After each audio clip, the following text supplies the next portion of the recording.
우리 하나님의 말씀 보겠습니다. 에베소서 6장 1절로 4절까지 있는 말씀만 보겠습니다.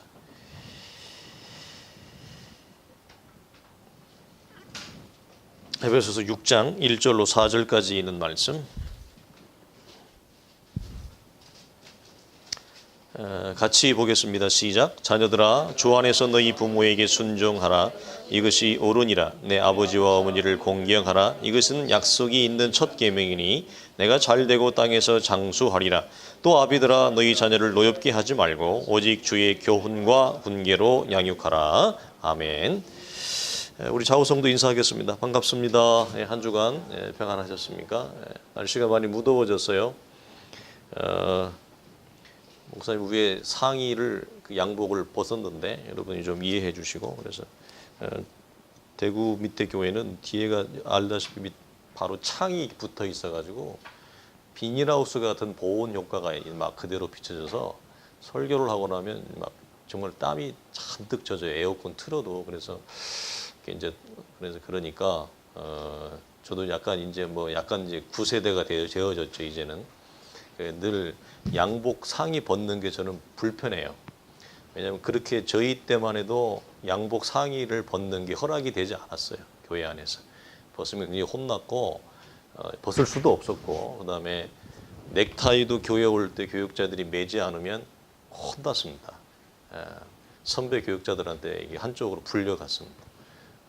교회 오면서 전도사님이, 목사님이 넥타이도 매고 오지 않는다.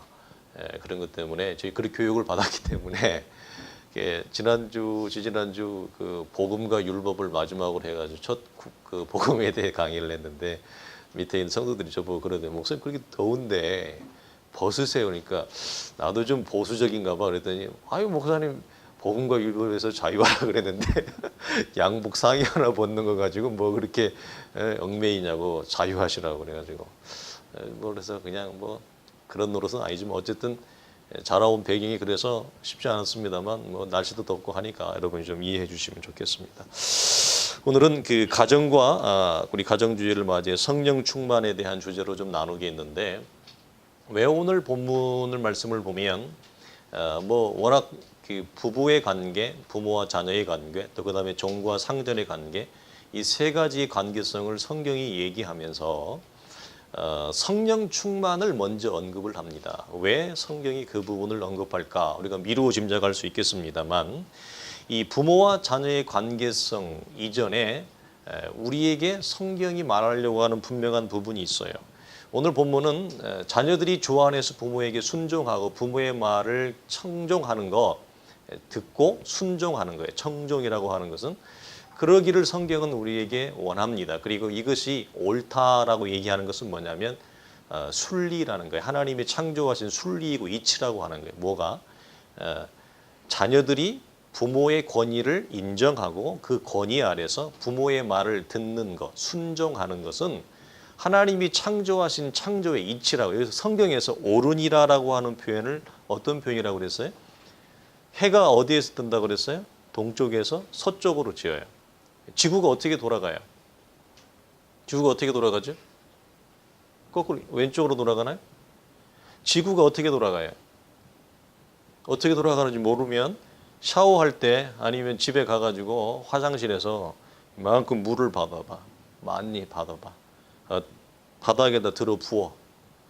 그 물줄기가 어느 방향으로 돌면서 내려가는가 한 번이라도 신경 써본 사람. 그냥 걔네가 그냥 야 빨리 하수구로 달려가자. 내가 1등, 너 2등. 이게 아니고 걔네들이 물이 돌아가는데, 하수구로 내려가는데 물줄기가 어느 방향으로 돌아가는 거 봐봐. 그 돌아가는 방향이 뭐야? 지구가 도는 방향이야. 무슨 말인지 알죠? 지구라고 하는 거대한 이 행성이 돌아가는 방향으로 물줄기가 흘러내려가. 그게 뭐야? 하나님이 우주를 창조할 때 타노스가 만든 게 아니고, 타노스가 만든 게 아니라 하나님이 우주를 창조할 때 만들어 놓은 우주의 이치, 순리가 있어.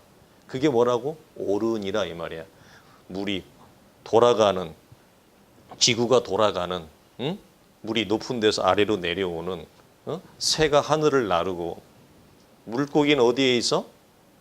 바닷속에 있고. 물고기가 이런 거지. 나는 바다가 싫어. 나는 가출할래. 해가지고 밖으로 나가. 그럼 어떻게 돼? 얼마나 살까? 죽어. 집이 싫어. 그래. 나는 엄마 아빠가 싫어. 나 다시는 안 볼래. 나가. 그러면 얼마나 살까? 물고기 인생이야. 물고기가 고등어가 물 밖에 나가면 며칠이나 살까? 응? 그 옛날에 여러분 양말에다가 양말 발등 위에 이런 문구가 있었어. 뭐라고 적혀 있는지 알아? 집 나가면 개 구생이다. 응? 집 나가면 뭐 한다고? 구생이다. 그랬어요. 하나님이 창조하신 이치가 있어. 그게 옳으니라. 그래서 자녀들은 아버지 어머니의 말씀을 듣고 순종하는 것이 뭐죠? 옳다 그래.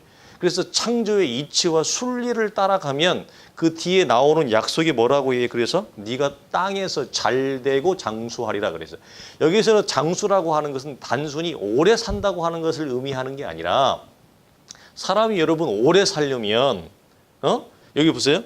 잘되고 장수하리라 그러잖아. 근데 못되고 장수하면 그게 복일까?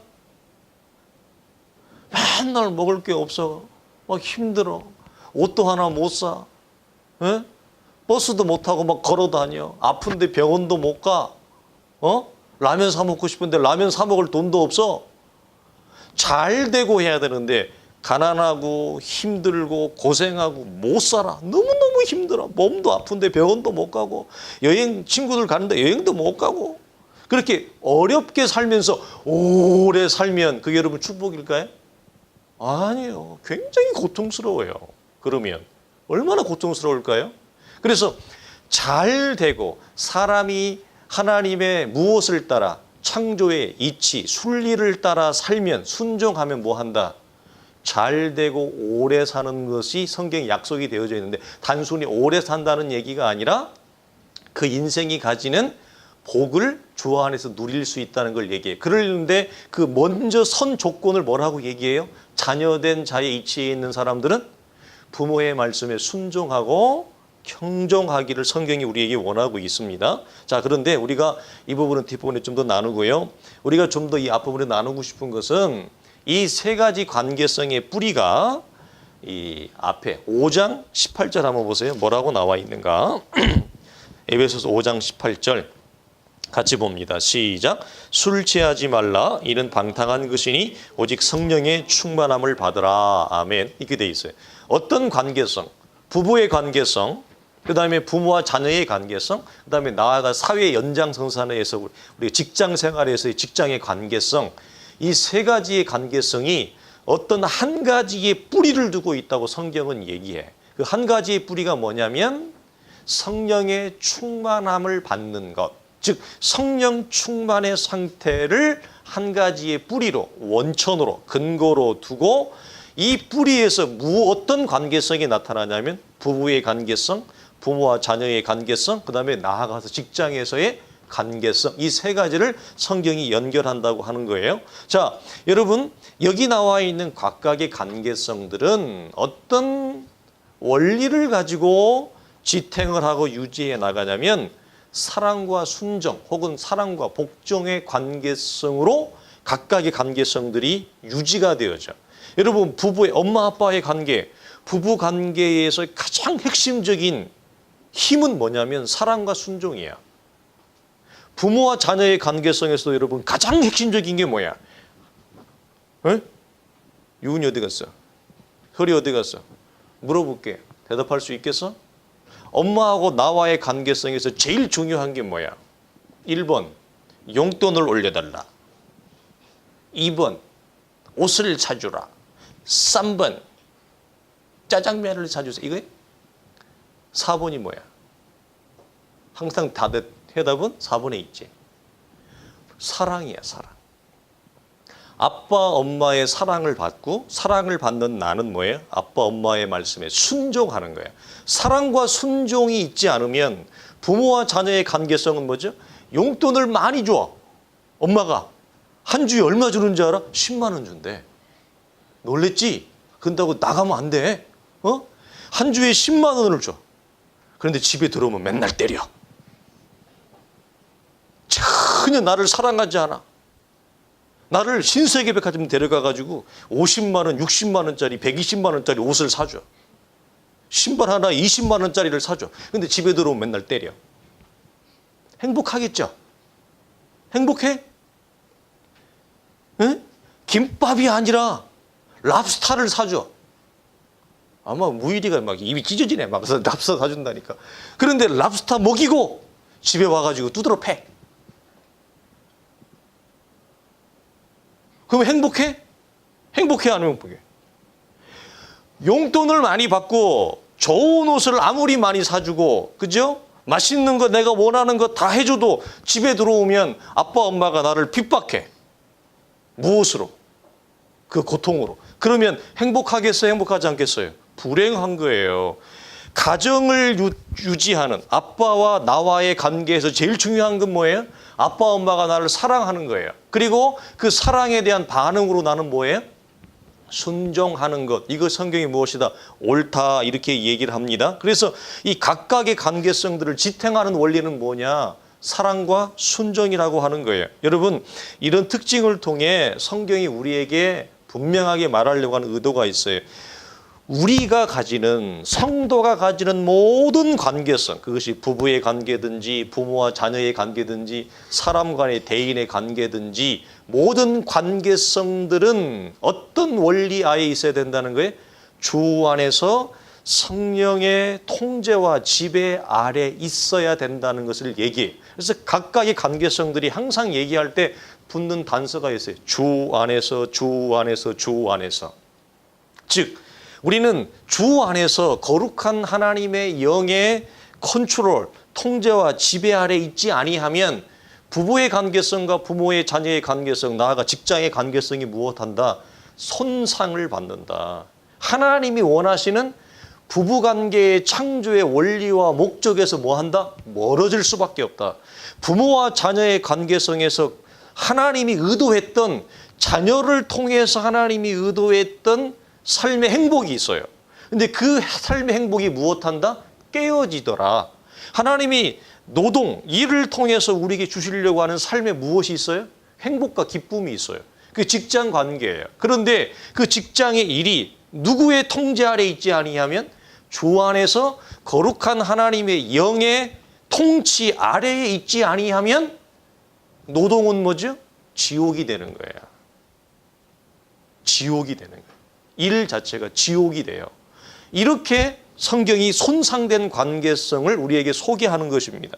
우리는 여러분 경험적으로 잘 알고 있어요. 무엇을?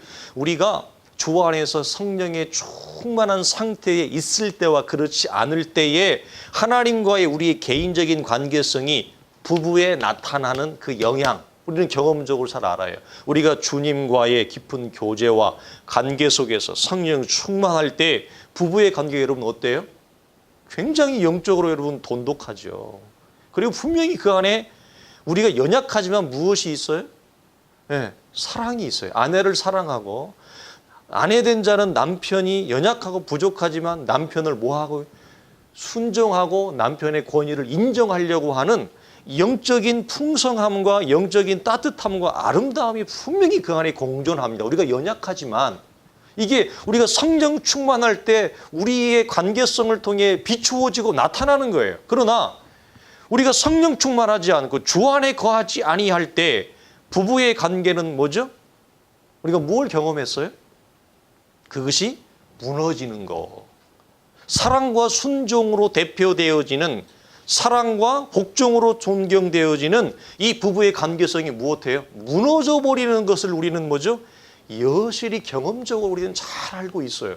그래서 왜 성경이 이 세 가지 관계성의 뿌리가 뭐라고요? 주 안에서 성령의 충만함을 구하라, 받으라 라고 왜 요구하는지를 우리는 충분히 쉽게 접근할 수 있는 것입니다.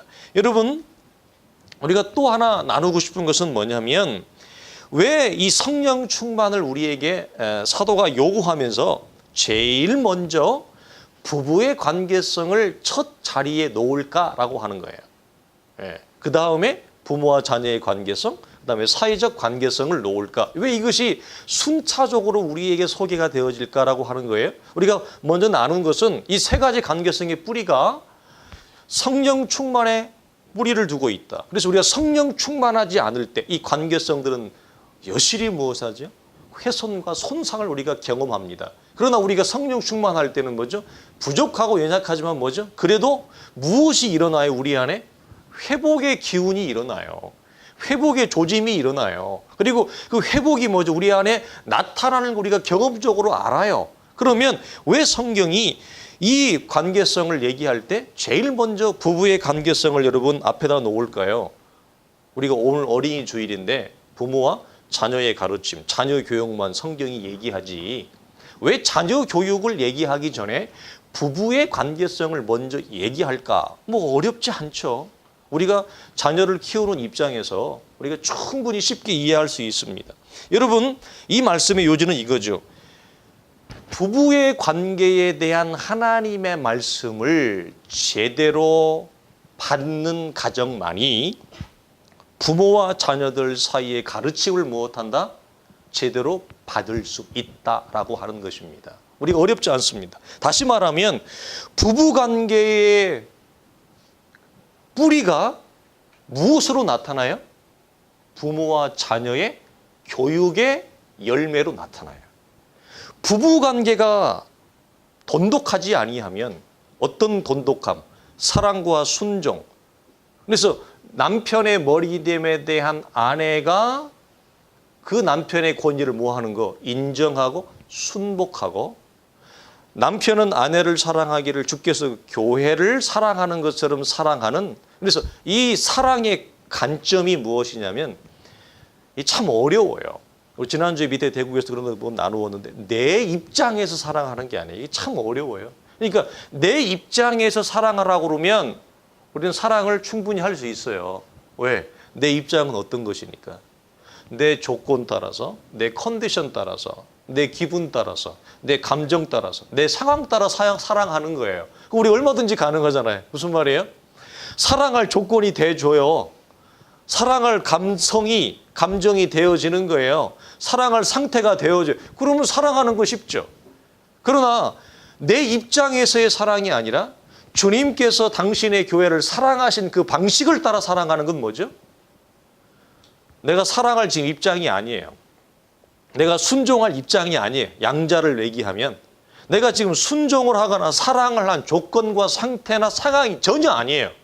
분위기도 아니에요. 얼마나 어려워요. 우리가 경험적으로 알잖아요.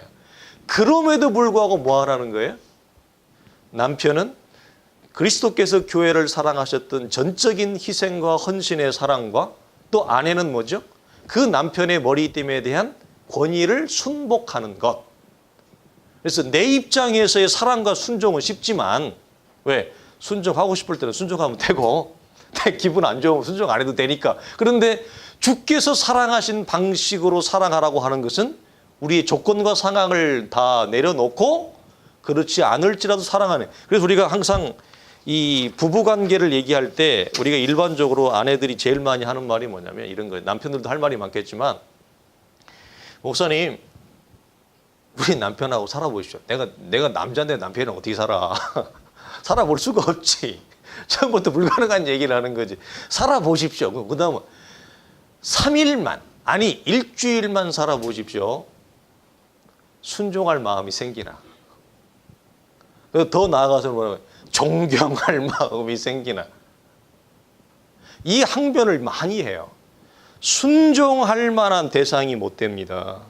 존경할 만한 대상이 못 됩니다.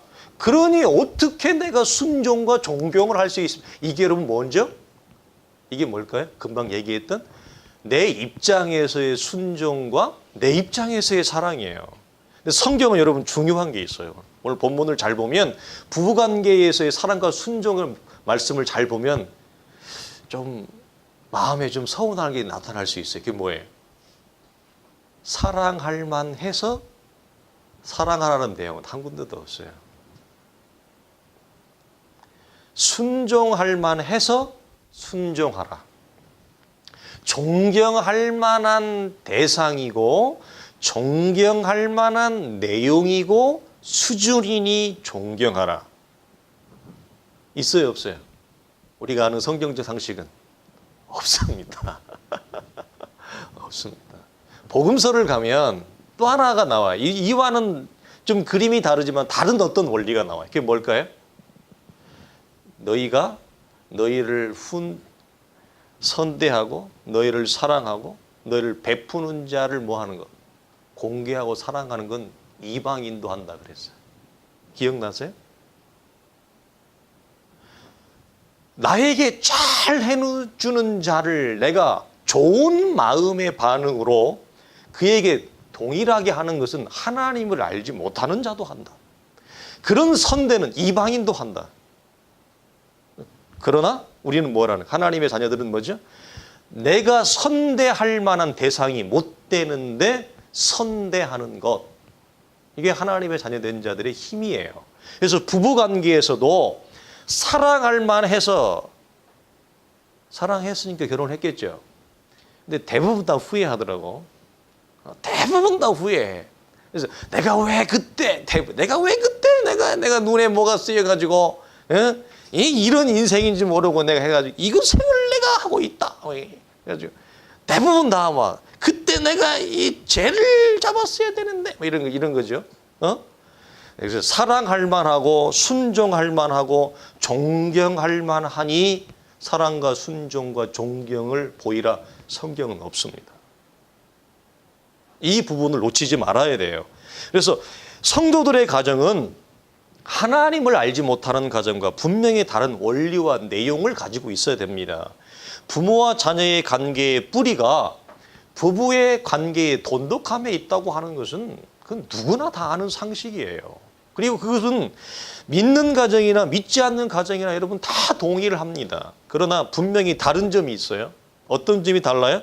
부부 관계의 뿌리가 어디에 있음을? 주 안에서 성령 충만의 정도, 즉 주님과의 관계의 정도에 있다는 데서부터는 다른 원리와 다른 내용을 갖습니다. 무엇이? 성도의 가정이. 왜 성경이 관계성을 얘기할 때, 자녀 교육을 얘기할 때 부부관계를 먼저 얘기하느냐? 그건 뭐 뻔한 거죠. 그건 뭐 믿지 않는 사람도 다 알아요. 부부관계가 돈독하지 않는데 어떻게 자녀 교육이 잘 돼요? 여러분 그거 가능하겠어요? 그건 불가능한 것입니다. 그러나 우리 하나님의 사람들이 갖는 또 다른 원리와 내용은 뭐예요? 자녀 교육을 잘하기 위해서는 부부관계가 뿌리가 좋아야 되는데 그 부부관계의 원천이 뭐예요? 주님과의 관계성이에요. 이게 달라요. 하나님을 알지 못하는 사람들은 저마다의 시대적인 어떤 규정, 그 다음에 자기 가문만의 어떤 규율 이런 게 있어요. 자기 가문만의 어떤 가풍 이런 걸로 자녀 교육을 할 수 있어요. 그리고 시대가 주는 뭐죠? 영향이 있잖아요. 가풍과 시대가 주는 영향으로 자녀를 교육할 수 있어요. 그러나 우리는 우리의 가풍이나 시대가 주는 어떤 영향으로 아이들을 교육하는 것이 아니라 주의 말씀 안에서 주의 교양과 훈계로 가르치는 거예요. 그렇게 훈련시키는 거예요. 가풍의 영향도 아니고 그다음에 시대적 영향도 아닙니다. 그래서 이 부분이 다릅니다. 오늘 자 에베소서 앞에 31, 32절에 보면 다 같이 읽습니다. 시작. 그러므로 사람이 부모를 떠나 그의 아내와 합하여 그 둘이 한 육체가 될지니 이 비밀이 크도다. 나는 그리스도와 교회에 대하여 말하노라. 아멘. 이 부분을 보면 무엇을 얘기해요? 자, 부부의 하나됨을 먼저 얘기하고 그 다음에 무엇의 하나됨을 얘기해요? 그리스도와 그리스도의 교회의 하나됨을 얘기해요. 그런데 이 부부의 하나됨이 그리스도와 교회의 하나됨과 성경이 뭐가 있다는 거, 이게 따로 떨어져 있는 게 아니라 이 비밀이 크도다라고 얘기하는데 이 다른 성경을 보면 이 부분에서 아주 깊은 신비가 이 안에 담겨 있다는 거예요. 무엇이? 부부의 하나됨과 그리스도와 교회의 하나됨이 아주 깊은 신비로 서로 링크되어져 있고 연결되어져 있고 하나로 되어져 있다는 거예요. 이걸 뭘 얘기할까요? 부부의 하나됨은 무엇의 관계성에 여러분 지대한 영향을 받는다? 부부의 관계성이 주님과 우리의 관계성에 지대한 영향을 받아요. 이게 성도의 가정이 다른 점이에요. 그러니까 하나님을 알지 못하는 사람들은 다른 것으로 부부관계에 영향을 받아요. 부부관계의 돈독함의 어떤 자양분, 영향을 받는 것, 그리고 유지를 해나가는 것, 꾸려가는 것이 주님의 관계성에 근거하지 않아요, 여러분. 주님과 우리의 하나됨의 기인에서 그 비밀 때문에, 그 은혜 때문에, 그 원천 때문에, 그 힘 때문에 부부관계를 유지해가고 해나가는 게 아니에요. 주변에서 우리가 쉽게 발견할 수 있어요. 뭐 굳이 예를 들어요? 우리 아들이 들지 않아도 안 돼. 예를 들면 이런 거. 어떤 사람은요, 부부관계가 쇼윈도 부부인 사람들도 많아요. 쇼윈도예요, 쇼윈도. 보여지는 거고요. 실상 그 사람들이 살아가는 그 부부관계는 보여지는 거가 아니라 다른 것으로 그냥 살아가는 사람들 굉장히 많아요. 그 다른 거의 재료가 여러분 뭐예요? 쉽게 주변에서 발견해요. 그래서 돈, 일, 자식, 예? 자기 성취, 그런 걸로, 그런 재료들로 부부관계를 유지해 나가는 거예요. 근데 그건 보여지는 거고요. 실제는 사랑과 순종의 관계가 하나도 없어요. 그 안에는 성령이 부부의 관계를 통해서, 하나님이 부부의 관계를 통해 원하시는 창조의 아름다움이 하나도 없어요. 왜 그렇다고요? 왜 부부관계가 여러분 그렇게 부서진다고요? 깨어진다고요? 성경이 주는 메시지가 뭐예요? 주님과 우리의 관계성이 부서져 있는 거예요. 훼손되어져 있는 거예요. 멀어져 있는, 깨어진 거예요. 깨어지고 멀어지고 부서지면 그게 어디로 드러난다고요? 부부의 관계성으로 드러나는데, 주님과 우리의 관계성의 통치 원리가 뭐예요? 주님 우리를 사랑하시고 우리는 그분에게 순종하는 거거든요. 부부는요, 남편은 아내를 사랑하고 아내는 남편에게 순종하고 존경하는 거예요. 이게 깨어져요. 주님과 사랑의 순종의 내 개인적인 관계가 깨어지면 이게 무엇으로 나타나요? 성령 충만이 아니라 성령이 쪼그라들죠. 충만함이 사라져요. 그럼 그게 어디로 나타난다고요? 부부의 관계성으로 나타나요.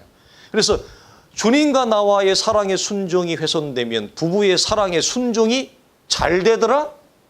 안 된다 이 말이에요. 성도들은 불가능해요. 그게 가능하다고 얘기하는 것은 쇼윈도 부부예요. 실제 그 사람은 다른 것에 영양분을 두고 살아가는 거예요. 그래서 왜 이 모든 관계성의 원천이 성령 충만에 있고 주 안에서 이 관계성의 첫 머리로 뭘 얘기한다고요? 부부관계를 얘기하는데 그 부부관계 바로 위에서 뭘 얘기한다? 부부의 하나됨과 교회의 하나됨을 서로 뭐한다? 링크하더라. 하나로 연결하더라 라고 하는 거예요. 그래서 부부관계가 멀어졌을 때 부부끼리 소원한 걸 풀어야 될 것도 있지만, 있어요. 분명히. 없지 않아요? 그러나 더 근본적으로 우리가 해결해야 할 건 뭐냐면, 저 같은 경우도 우리 아내도 마찬가지일 거예요. 주님과 먼저 이게 해소가 돼야 돼요. 무슨 말이냐면 주님과 나와의 정리와 정돈이 되어져야 부부관계에 깨어진 소원해진 사랑과 순종의 문제를 뭐죠? 풀 수 있어요. 이게 풀 힘이 거기서 나와요. 주님과의 관계에서 나오지, 뭐 제가 돈이 많아가지고 뭐 돈을 이게 제가 이렇게 근거해서 힘이 나올까요? 아니면 자식을 근거해서 힘이 나올까요? 아니면 뭐 일을 근거해서 힘이 나올까요? 뭘 근거로 부부 사이의 관계가 멀어진 소원해진 걸 여러분이 풀을 힘이 어디서 나와요? 나올 게 없어요. 저 같은 경우는 그랬는데 아마 우리 아내도 동일할 거예요. 우리 아내랑 저는 부부싸움을 무지무지 많이 했어요. 우리 아이들이 했던 것처럼 아빠 엄마는 성향이 너무 다르다. 제 기억에 우리가 한 3년 결혼하고 3년까지는 한 번도 싸운 적이 없는 것 같아. 그리고 특히 우리 하민이 애들 태어나기 전에는 진짜 한 번도 싸워본 적이 없는 것 같아. 그리고 그게 한 3년까지도요. 진짜 뭐 아주 훌륭한 부부지. 3년을 그렇게 가기도 쉽지 않아. 한 번도 안 싸운다는 것은 여러분 쉽지 않은 거예요. 대단한 거예요. 그게. 그때는 성령 충만했지. 사랑이 충만했고 온전한 사랑과 온전한 순종으로 막 하민이가 놀래. 정말 그랬어? 그러는데 그랬어. 그건 아니야? 근데 그 이후에 보면 적지 않은 어떤 싸움과 다툼이 있었다고요. 그러면 싸움과 다툼이 있을 때 그걸 풀 수 있는 힘이 어디서 나왔냐? 저는 늘 뭐냐면 다른 것에 있지 않았어요. 하나님 앞에서 먼저 이것이 정리가 되어져야 돼. 그리고 그 정리되어진 정돈된 내면의 샬롬이 아내와의 어떤 남편과의 소원해진 관계성을 다시 이을 수 있는, 다시 회복할 수 있는 뭐죠? 힘이 됐어요. 우리 성도들도 동일할 줄로 알아요. 그래서 성경이 무엇을 말하려고 하느냐? 주님과의 관계의 정도가 곧 무엇의 정도다? 부부 관계의 돈독함의 정도다. 즉 뭐죠? 주님과의 관계가 깊으면 부부 관계가 깊어져요. 이거는 부인할 수 없어요. 성도의 가정은. 주님과의 관계가 여러분 우리가 어설프거나 얇으면 주님 부부의 관계도 뭐죠? 얇아진다고 하는 거예요. 한마디로 얘기하면 이런 거죠. 부부 관계가 엉망인데 주님과의 관계가 성령 충만할 수 없다는 거예요. 성경이. 자, 여러분 이런 가정에서 자녀 교육이 제대로 여러분 작동할 수 있을까라고 하는 문제로 우리가 넘어갑니다. 여러분 자녀들의 입장에서는 눈앞에 보이는 아빠 엄마의 모습이 전부입니다. 자, 지금 우리 아빠 엄마가 하나님과의 관계가 돈독한지 깊은지 어설픈지 우리 어린 자녀들은 거기까지 내다볼 수 있는 영적 실력이 있어요, 없어요? 없어요. 때로는 나조차도 내가 주님과의 관계가 깊은지 얇은지 멀어졌는지 가까운지를 나 자신도 뭐한다? 가늠을 못하고 흘러갈 때가 많은데 우리 어린 자녀들이 지금 우리 아빠 엄마의 신앙적 상태가 주님과 영적으로 교제가 깊구나. 그걸 우리 애들이 어떻게 알아요? 그건 애들한테 떠맡길 짐이 아니에요. 내 문제지 하나님 앞에. 그러니까 우리 아이들은 무엇만 보여요? 눈앞에 보이는 아빠 엄마의 모습이 그게 전부예요. 주님과의 관계성은 안 보인단 말이에요. 자, 그럴 때 아이들의 눈에게는 무엇이 보여요? 손상된 부부 관계의 모습만 보여진다는 거예요. 이해하시죠? 하나님과의 관계가 멀어진 거 애들은 몰라. 근데 뭐만 보인다? 손상된 부부 관계. 지금 엄마 아빠의 관계가 깨어졌어. 사랑과 순종이 아니야. 따뜻하고 풍성하고 아름답고 선하고 이런 게 아니야. 밝은 게 아니야. 무겁고 어둡고 싸늘하고 찬 기운이 있고 그게 아이들이 집에 흐르는 공기의 분위기, 이미지 속에서 애들이 보는 거예요. 근데 애들은 그게 뭐라고요? 그 보이는 그게 전부죠. 아이들한테는. 아이들의 입장과 눈높이 그게 전부라고요. 그래서 이 손상된 부부관계의 어떤 모습 때문에 언제부터인가 아이들이 더 이상 엄마 아빠의 말을 듣지 않기 시작합니다. 이게 아직 무일이 운율이 어리니까 잘 모르지만 애들이 한 4학년쯤 이렇게 넘어가면 이제 손상된 부부관계에서 보여지는 모습이 아이들의 이 뇌 속에 전달되어져서 언제부턴가 부모의 권위를 인정하지 않고 부모의 말을 더 이상 듣지 않는 이 틀어짐이 옵니다. 자녀 교육에 틀어짐이 와요.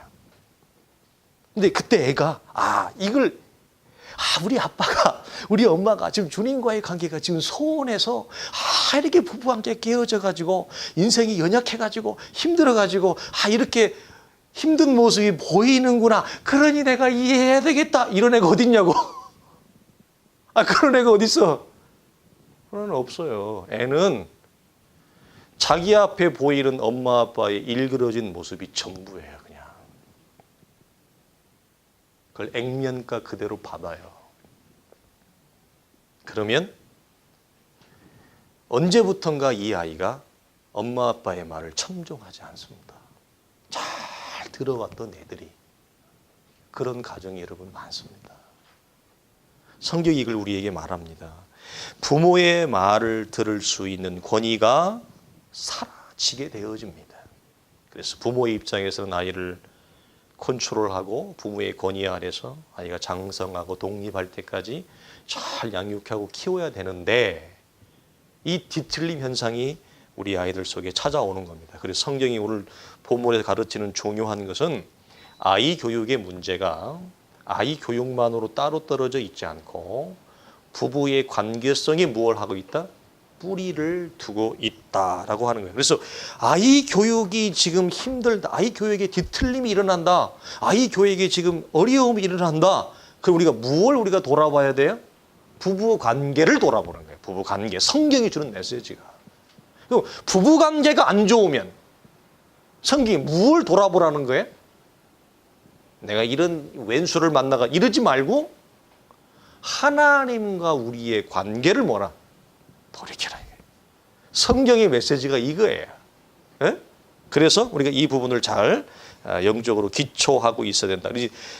세 가지 관계성이 우리에게 주는 메시지입니다. 여러분, 시대는 갈수록 부모님의 말을 듣도록 영향을 주지 않습니다.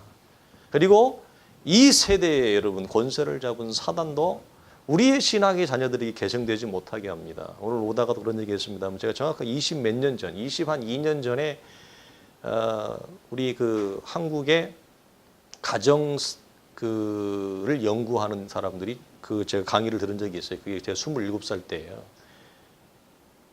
앞으로 10년이 넘어가면 우리나라가 세계에서 이혼율이 1위로 올라갈 겁니다. 그 얘기를 했어요. 내가 설마 그랬거든요. 그 당시 우리나라 이혼율은 상당히 저조했어요. 아주 괜찮았어요. 훌륭한 점수였어요. 내가 설마 그래, 저 사람 너무 부정적이다. 너무 사람이 낙관적이지 않느냐 그랬거든요. 근데 지금 우리나라는 이혼율 OECD에서 1위가 되었습니다. 1위 된 지 꽤 됐습니다. 깨어진 가정은 여러분 자녀 교육을 효과적으로 한다는 건 참으로 어려운 일입니다. 자녀 교육은 자녀 교육의 어려움으로만 보지 마시고 부부관계를 회복하고 부부관계에 멀어지면 무엇으로 우리 거슬러 올라가야 된다? 주님과의 관계성으로 우리가 거슬러 올라가야 된다.